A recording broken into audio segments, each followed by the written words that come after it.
During this segment, intended to be edited and played back later for the worldwide television audience, dated July 18th, 1969, Neil Armstrong condemns himself as he states that he is 130,000 miles out, or halfway to the moon, as the NASA flight log also states on this date, when he is in reality in low Earth orbit of a few hundred miles.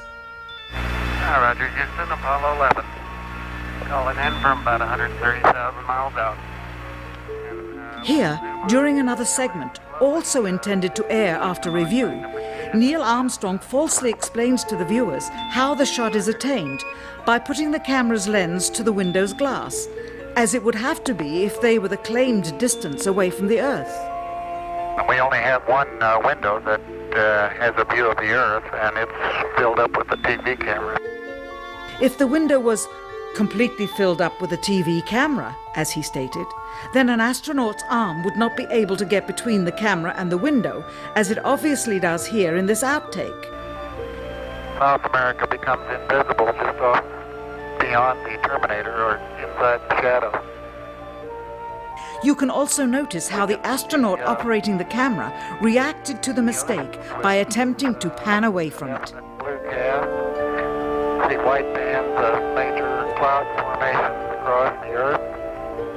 And this is a segment that they believed wasn't even being recorded, much less suitable for broadcast, for the lens was being zoomed out and the scene was being changed to that of an interior of the astronauts at work, and apparently the stop button popped back up on the recorder without notice.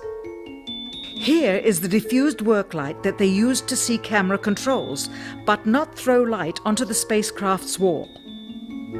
Here they remove part of the crescent insert.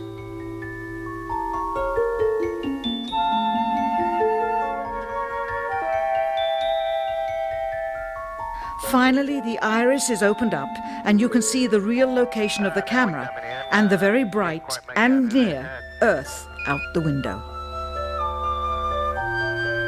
Here is the slate for the 19th of July, and the same shot of trickery on the 19th of July, and then the 20th, and the same misleading shot on the 20th. Later that evening, they were said to be walking on the moon. How can this be when they were in Earth orbit only 9 hours earlier, and the moon is some 3 days' journey away? Furthermore, if they genuinely went to the moon, why would they be faking any part of it? Why this trickery with the window? By faking being halfway to the moon, it becomes apparent that they did so because they could not even go halfway. It thus confirms that the stumbling block to their success was the lethal radiation of the Van Allen radiation belts. Since the same equipment was used on the subsequent missions in the 40 months that followed, none of them could have gone to the moon. They only increased their proficiency at staging them. When some TV viewers of the second manned mission to the moon telephoned the networks complaining that reruns of I Love Lucy were being interrupted, it became clear that for the taxpayers, once was enough. But it wasn't enough for the government and contractors. Billions of dollars of pure profit went with each return. How coincidental that the following mission would have the element of life and death jeopardy. Apollo 13. Now the public would take going to the moon more seriously and be reconnected with the drama. We now realize that perhaps the reason Neil Armstrong has never given an on-camera interview is because he doesn't want to lie anymore.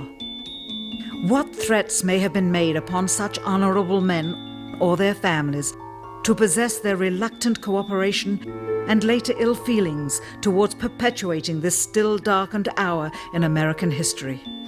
NASA's highest-ranking official, James Webb, resigned without explanation just days before the first Apollo mission. Why, when he was on the threshold of achieving the greatest accomplishment of his career?